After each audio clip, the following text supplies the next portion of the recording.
ॐ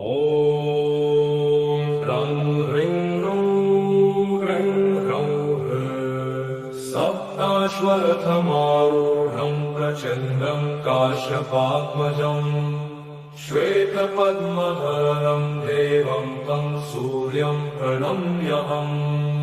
अहं भास्करमाश्रयामि मह्यम् सर्वज्ञमादित्यम् अचिन्त्यरूपम् सर्वप्रकाशं जगतां विभासम् सर्वादिनाशं प्रणमामि सूर्यम्।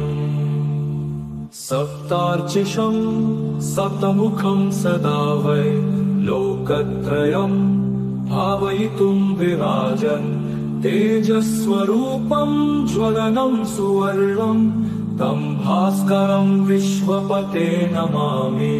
त्वं हि सृष्ट्या च पालनाय च नित्यम्